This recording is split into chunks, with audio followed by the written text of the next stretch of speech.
Hey guys, it's Nick and John coming to you with some different content this week. What we decided to do, given everything that's going on in the marketplace right now, was talk to some other industry professionals and get their perspectives and take on things so that you have some more information and tools at your disposal. So we interviewed brokers of record, mortgage brokers, lawyers, and we have plans to do some more as well. And John's going to let you know what we talked about in this video. Absolutely. So in this video, we talk with Conrad Zurnini, a broker of record for RE/MAX Escarpment. We talk about the different ways in which RE/MAX Escarpment is conducting business during these unprecedented times, as well as the impact that COVID-19 has had on the market. And we also talk about some of the features that buyers are looking for in a home. So without further ado, we'll cue the video. Enjoy, guys. So I guess to start things off, did you want to tell everyone a little bit about yourself?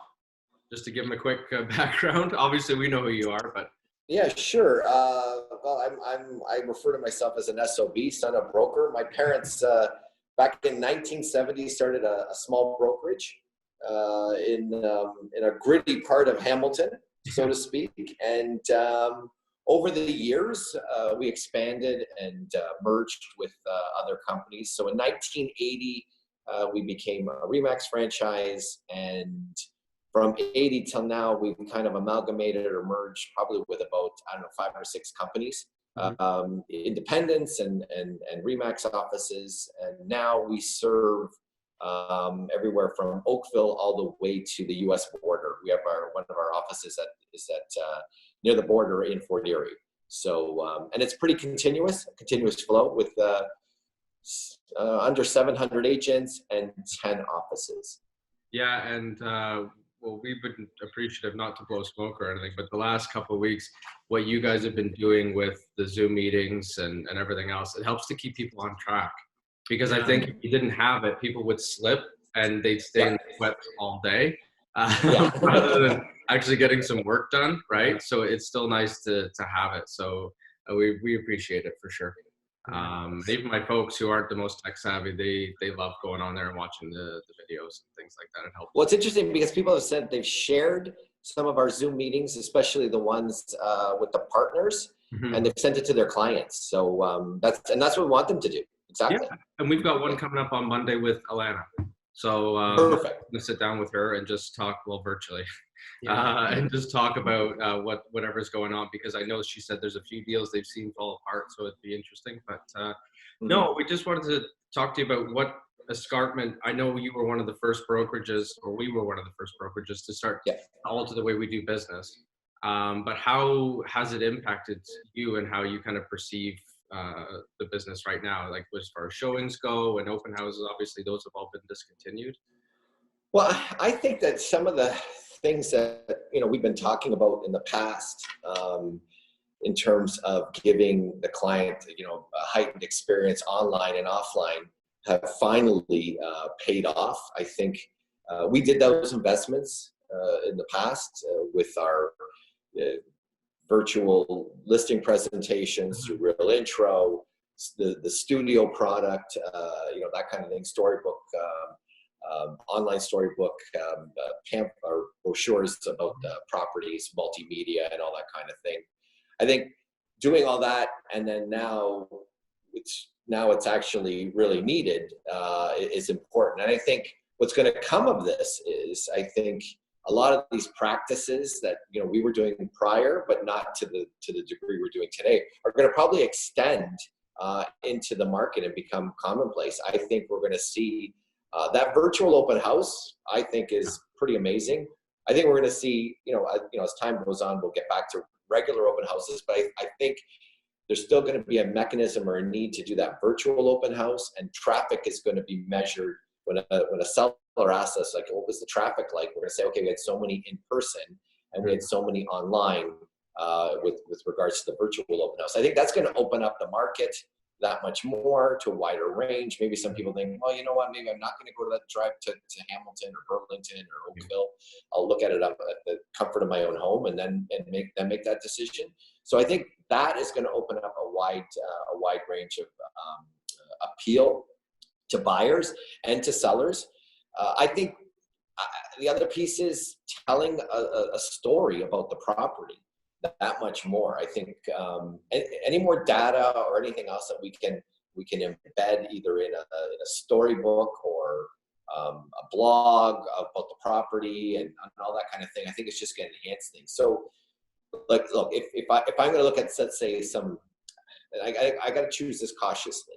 Mm-hmm. If we see an onslaught of inventory, let's say, after we see this kind of moving along, if we see an onslaught of inventory, I think these practices that we did during this period of time, telling a better story about the property, is going to win the day in the event that there is more competition out there, more listings. Because I think, again, and some of the things I think are really interesting that I'd love to see go mainstream is the actual owners telling their story about why they bought and all that kind of thing. I've made people do that in writing, tell me the top 5 things you enjoy about your home and things like that. But to have it coming from the actual owner, and why did you buy here and that kind of thing. And I think that kind of storytelling that we've done now because we almost have to, under these circumstances, I think that's going to trickle into the mainstream of what we do. And I think that's what's really going to be amazing. The other piece is the stats. I think that the market moved quickly before, and people had to make quick decisions. Now it's a little different. And I think as yourselves, as you rise to the occasion, I love what you guys are doing with video and keeping your clients informed. I think people really going to want to know, how is my home performing? They're going to want to see other data points and things like that. I think that's what's going to be a part of it. We've seen a spike. So when we put out our appointment center report, I'm amazed at the spike that we see that day of consumers looking to see that appointment center report to see what price categories are the most appointments, which to me is amazing, because it's this innocuous report that I know we've used to distribute to our clients, but it's interesting to see organic people going on the website and looking at that. So these are the things that I'm excited that are going to present themselves going forward. Yeah, and I think what we were talking about, what Jonathan was mentioning earlier too, is how it's going to maybe permanently alter people's thinking. You never used to get, maybe they hadn't looked through all the photos before the open house, but now they're going to have done the Matterport tour, or they're going to have seen your video. Like we shot a video tour that we did it ourselves on top of the professional video for our place in Turtle Lake up in Halton Hills. Oh yeah. And you never thought that you would use it necessarily you obviously use it for advertising and things, but now it's a whole different aspect where you're letting somebody imagine the house rather than seeing it in person, so they're maybe getting that little preview, and then if they're kind of pre-qualified through that avenue, then they're going to come out for the serious showing. So I see maybe you might see fewer showings, but you're going to have more, like, basically hoops for people to jump through before they get to that point. Where they can kind of qualify houses one way or the other. And the other thing we're seeing it too is online traffic and our agents getting served up, and who has been very active. You can tell who's been very active on social media, and we're seeing them in their profiles being viewed, and that kind of thing. I think that's kind of interesting. Yeah, I think an uptick on our stuff too. Even just looking at the Google Analytics of the page and the certain active listings too, and especially the pretty ones. You've had some people even go back to some of the older ones too to have a look at those, because there isn't a lot of inventory out there right now. So people are Googling a lot more, so your pages are popping up and they're coming to. Yeah. And the actual sessions are getting longer. We noticed increasing over time. Like we're now up. The increase is like 1 minute and 6 seconds longer than it was before. The other thing is we found something interesting. One of our agents was one of the first people to do that walkthrough, like really early on, the walkthrough of the list, and it was about a 10-minute video, very detailed. That got something like over 2,000 views on the website, on a single listing view, which off the charts.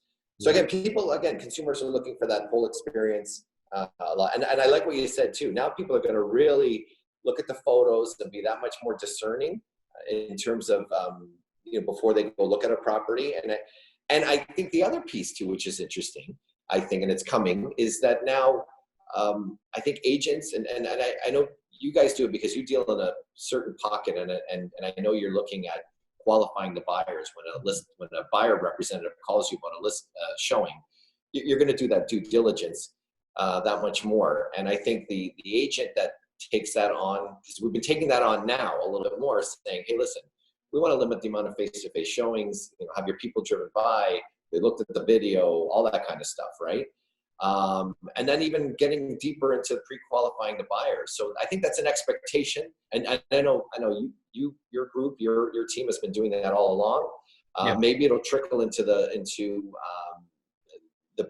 basic service delivery model of other agents as well. So we're hoping that happens too as well. Yeah, no, absolutely. We do it, certain listings, it depends on the traffic level, right? But with others, particularly at the price point, you've got to qualify beforehand to make sure that everyone's on the same page. And I think right now, we were reading from Trev this morning, they're expecting a swell of activity once this is over, hopefully sooner rather than later for everyone's sake. I think there's sanity stuck at home. But, when you look at the numbers, I think you're going to see some of the mortgage contacts we've spoken to, because we're going to have a mortgage broker tomorrow as well.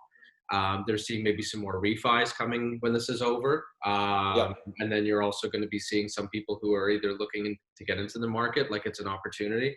I think you mentioned you thought it could have been like 2008. No, obviously nowhere near as severe. But maybe an opportunity for some investors if they're seeing a little stillness in the market to get in. Yeah, I mean, people tend to withdraw from economic activity during a crisis like this, but I feel like this wasn't a crisis driven by a financial market, right?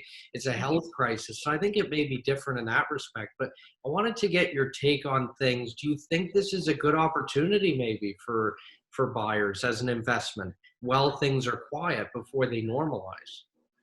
Yeah, I think we're gonna look back at this time and think that we've had this great little generational window of opportunity. I think we're let's say at the one end of the spectrum, at that lower end of the spectrum. I think now we were poised. When you start to look at the numbers, and I'll talk about months of supply. Like the first quarter months of supply in Burlington, for instance, was like 1 month. And in Oakville, it was like 1 3/4 months. And the year before, it was 3 months for that same period of time. So we were poised for this tremendous activity in terms of that. Like even volumes were up, dollar volumes on the boards were up 20 and 30 and 40% dollar volumes. So we were really poised for this 2020 blowout year, depending on how you look at it. So I think some people got displaced out of the market. So I think now if you've got stability, and I know the banks are working really, really hard on looking at in terms of qualifying people and trying to get people into home ownership, because they know full well this is a temporary measure. And they're feeling good. As a matter of fact, the call yesterday, we had an appraiser on, and the appraiser saying, no one is telling me to go conservative. He was trying to make sure he had one sale during that from post March 15th, a sale in there, so to make sure, and 2 sales prior to that. So again, everybody's working. We're all rowing in the same direction to make sure that real estate does well. So having said that, you're right. People are retreating. There's less people out there. I think there's some more opportunity out there. I think, and in the upper end, we've seen it too as well. But it's funny because buyers are still not understanding that there is somewhat of a slight discount. Don't go too crazy. It's got to be a win-win, okay? Or everybody has to equally feel that, they lost something, and that's my definition of a phenomenal negotiation. So we're seeing at the upper end people walking away that I feel in 6 months, they're walking away from negotiations for small amounts of money that in 6 months they're going to regret that they didn't act on it, and that's what we're going to see. We've seen that. We tracked it in Oakville and Burlington, the sales to list price ratio. So what they're selling for compared to where they're listed, and it's been sliding. It was 100.7%, and now it's slid down to around 96. Not a huge drop, Yeah. You see that deviation usually going into a winter market or something, but it's still, nice to see things are stable. But if a buyer wanted to get in, they can negotiate. Whereas, like you're saying, beginning of March, forget it. It wasn't 2016 numbers, but we were starting to build towards something like that. And it was all price points. That 1.5 to 2 million, which was a little quieter, even we'd seen some more activity there too. And people were getting in the market. And I think the nice thing is this kind of illustrates what we always tell clients. They think it's BS, don't buy stocks, buy real estate. And you look at what's happened. People's, unfortunately, some of the, all the retirement savings or investments and things like that. And the clients who had real estate, it's remained relatively stable. Particularly if they've owned it for a couple of years, built up some equity, and at least now they can borrow against it in a hard time. Because a lot of small businesses are having a hard time of it right now. But no, it looks promising, and I'm hoping that momentum we started to gain is obviously it's been put on hold, but it's going to continue on when this is over. Not to the same extent, but I think it'll help us. Whereas I think it'll help us make it a little bit more of a navigate, because I think 2020 was poised to be a challenging year for people entering the market. Yeah, that's what I think. And I think now this kind of has done, a little bit of, I don't know if I want to call it normalizing or balancing the market a little bit, that kind of balance in terms of that. So it's going to be a matter of inventories. So if we see like a lot of inventory coming on the market again, then we'll shift more to a buyer's market, or we're getting to balanced territory now from what I'm seeing. In terms of new listings to sales ratios, we're getting quite balanced. But yeah, I think people are going to say, I just wish I would have done, made that decision. But the other thing too is, and we're all playing with what's going to be important to people now too as well, and what features and things like that. I'm curious to know what overall, what do you think in terms of features now and things like that? What are your thoughts in terms of that? I mean, our first one is room for a home gym. But that's just because we've been losing our mind with, we actually got a bench. It took 4 weeks. We finally got some weights and stuff for the basement. Yeah. My mom wanted to kill us, but it's just for our sanctuary. But there's a lot of clients I'm talking to on the phone. It's the same thing. They didn't have a treadmill or a bike or anything at home, let alone weights. And now they're trying to scramble. So I think space for that. We had an amazing listing where he was like an ex-weightlifter or something, and he had a water fountain in there and everything. Like he had the perfect home gym, and that kind of thing. I think will be popular. But I was reading that Inman's been tracking some of these trends, and they're seeing that the backyard space, that kind of pool area. Obviously, right now nobody'd be using it, but if things had dragged on or it occurred in the summer months, you could have been using that space. Absolutely. And I think home theaters and things like that are other things that people are tracking that could be popular. I think this will be an impetus for a lot of people who are on the fence, maybe considering. Now is a window of opportunity to make your move if you're looking for more space. I joke with clients. I'm like, is it time to move up yet? Are you sick of your husband or your wife? Or the kids driving you nuts because maybe you need the extra bedroom now that you didn't think you needed? But, I think that people, if they're not going to renovate, they might be looking at that adjustment. Well, I think you might also be looking at people looking to downsize too, because they're thinking, why do I need all this space now more than ever when they've been home? Maybe if their kids have already moved out, it's just the two of them. It could feel even more empty than it was before. So I think that it's going to be interesting to see what happens. And I think that there's going to be a lot of kind of home renovation companies that might capitalize on it. Particularly people getting ready to sell. They might decide to use the adjustments. And I call it, like, there's going to be this yin and yang, like you just said. There are people that are feeling isolated and their big house, and now, you know what, let's do something and let's downsize. And then you're going to have other people saying, wow, this space is tight. I want to do something for my family, and that kind of, or even for, like you said, my sanity. I think homes, it's funny because I just got interviewed with the Globe and Mail, and it's going to take about a week or two for it to come out. But we were talking about people's habits changing as well. And she said, well, why were people buying houses before and stuff? And I said, we kind of went from this sense of buying a lot of stuff Yeah. And our homes became this kind of, I hate to say it, like a depot. And it was this thing where you'd come in and, you know, have a quick meal and then rush off to hockey or dance or whatever. And I'm talking about families. Like, let's just talk about families. And now I think your home now is going to represent a little bit more. It's going to represent your sanctuary. It's not going to be this depot that you're coming and going. And I think people are going to want to enjoy their homes that much more. I think backyards are backyard space. I'm wondering, is open concept going to kind of come to an end in terms of people's desire for that? And people are going to want extra, little spaces to kind of get away, hobby rooms, music rooms. The gym is a classic. And I think wine cellars, I think, believe it or not, I think wine cellars. That was the one that Inman had. They said Inman was saying, yeah. And people needed it. And they were talking about wine cellars when they were looking at people with income 150,000 and above, and that's part of a NAR study.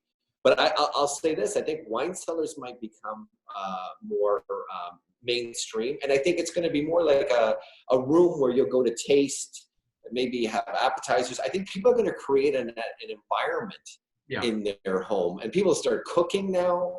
I think kitchens are going to be a critical thing, and there's New York Times, and when the New York Times writes about this in the real estate section, it was about organizing your pantry. Like, who would have thought a year ago, if somebody said to you, New York Times is going to write a story in April about organizing your pantry, full page story, you would have said you're nuts. But this is what's happening, okay? And I think pantries and kitchens, I think even condos, more flexible space, workspace. So you'll have to be able to change this area from a home off and again a home office.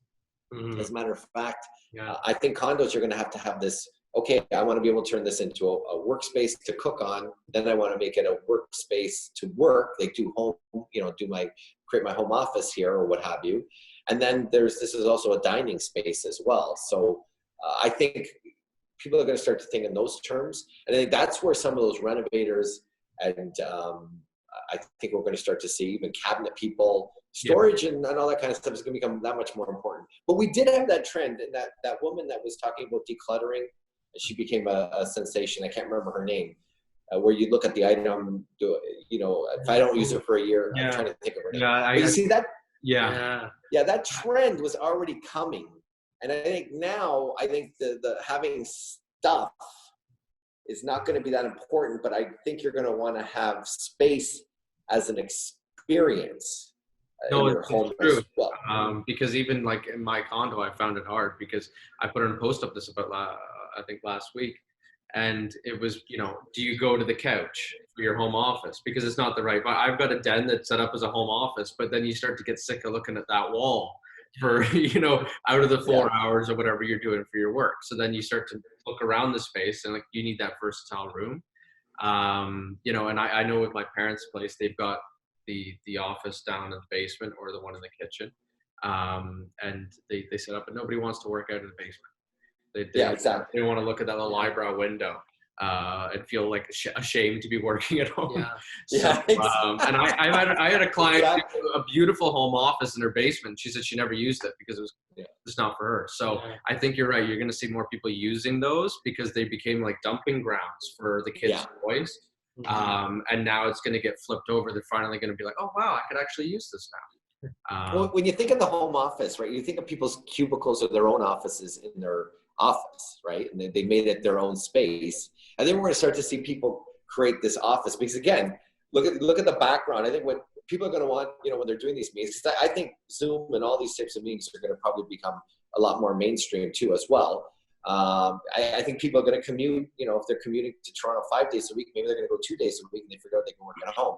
But I think their workspace, because it's the background, is going to show off some of their personality. I think people are going to be more intentional about these home offices and what's in the background and what's, their personality coming through. So again, I think homes are going to become that more experiential piece to their lives. Right? Absolutely. And I know that like the listing, we've got Turtle Lake, they've got that big backyard and also the home gym in the basement. We've seen an uptick in activity on that too. We've seen more favoriting on realtor.ca. We've seen more traffic on our website. People are on there longer. Even the YouTube video, people are watching it longer. You know, it's interesting just to see that shift. And even the new listing we were talking about, it's a townhome in Burlington. It's vacant. They're doing some prep work, obviously, to make sure it's ready. But that's going to be it's going to be interesting. You know, even on a vacant house, you're doing these Matterport or videos, but it's giving somebody a sense of scale because they want to qualify before they come out to look at it. And they're going to be looking at those rooms from a different kind of point of view. More to what you're saying, they're going to be saying that could be the home office.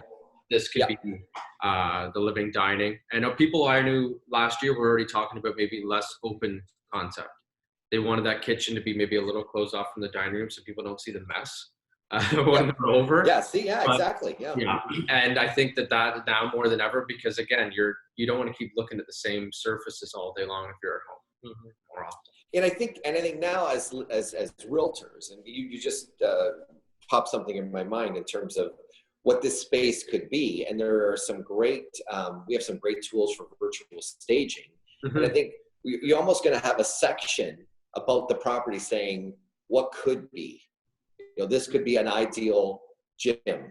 You know what I mean? Or this, because of the positioning of where this is, this could be the ideal wine cellar location and things like that. You know, that kind of thing. And you just, it's good. And you plot it out. And people can visualize, wow, that's kind of cool. You know, that kind of thing. Yeah, I think that it's going to be interesting to see how it changes the way we're marketing houses. Because you're saying, you need that space, that recreation space. And I think people undervalued that for a long time. They looked at it and they're like, well, what's this room for? When they looked at the main floor office maybe, or a little like reading nook or something. But I think now it's really going to make them to think about it and utilize the space. So it could end up being a good thing in the long run. For a lot. I think so, yeah. You'll see maybe some more unique concepts, because a lot of buyers complain about seeing the same thing over and over or repeated, particularly downtown condos, things like that, when I've shown those. So it'll be interesting to see that shift. And maybe people will finally start using their home office or like I said, like, you know, all my wine stored in my parents' basement because I don't have room for it in the condo. I keep counting the bottles to make sure. You take an inventory. Exactly. During this quarantine. I know. But in terms of those types of things, I think it could be fun to see what people do with it to become creative. Yeah, absolutely. Absolutely. So no, that rounds it out. You covered, we covered all the things that we wanted to talk about today. We really appreciate it. Okay, fantastic. Hey, thanks for having me. This is something I really enjoy doing, and the dialogue back and forth, and I think it's great. So and thanks for having me. Appreciate it. Definitely provided us with the resources and information to ensure that we're always ahead of the curve, you know, which is great because the consumer, the client's always looking to us as an informational resource. So it's nice to be equipped with the information to provide them. So you guys have been great on that, and we really appreciate it. Thanks. Well, if there's any more we can do, tell us, and we'll actually, we just produced a video talking about how it's how we're an essential service and how we're doing it safely for people right now, and all the things that we're doing that are a little different than we used to do before, and that are available and resources that are available to all our realtors. So that's coming. Yeah, and it's a generic voiceover video with all the different components. So we'll probably have that out by Friday. So that's great, because I think we were talking about yesterday, there's been some criticism about us being ruled essential, but I think people underestimated how many people were in the middle of a move when this started. They'd sold and they have to buy, or vice versa, and they don't really appreciate the fact that they've got to find somewhere to live. And we're seeing people now getting transferred. Like these people have to sell. Like there are certain circumstances that are occurring right now that they have to sell, or there's people that have an investment property and said, you know what, maybe this is the time I'm going to sell it and let somebody else have an opportunity to grow equity and enjoy becoming a landlord and an investor and things like that. So there's that happening too as well. It's just a matter of people have different needs and different times in their lives, and this could have accelerated some of those. No, absolutely. But again, thanks for your time. Hopefully we can do the next one in person. You know, absolutely. It doesn't go on for too long. But there's a room on the couch. There's a room on the couch. Yeah. Oh no, there's another side. Yeah, don't worry. I got I didn't get a condo-sized couch, so it's it's just nice that John hasn't fallen asleep on it, because usually that's the routine. He comes over and crashes. Fantastic, guys. You guys doing great work. I love it. I think this is the right direction, and keeping your clients informed. It's the way to go. Proud of you guys. Thank you. Thanks for having me. Really appreciate it. Okay. And yeah, we'll keep in touch. Yeah, stay healthy. Okay. Okay, you too. Okay, Awesome. take care, guys. We'll see you. Ciao. Bye-bye. We hope you guys enjoyed that interview as much as we did. It was really interesting to hear Conrad's take on where he sees the market going, and also how this is going to change the perception of buyers. You know, we already thought that you were going to see some people maybe look at their home office differently, or the layout a little differently, obviously given the extra time we've all spent in our homes. And it's nice to hear that that's something that other people are thinking as well. Absolutely. So thanks for watching, guys. Stay tuned for more great content. If you have any questions, feel free to leave them down below or DM us, and we'll get back to you as soon as possible. Thanks, stay safe, and stay healthy.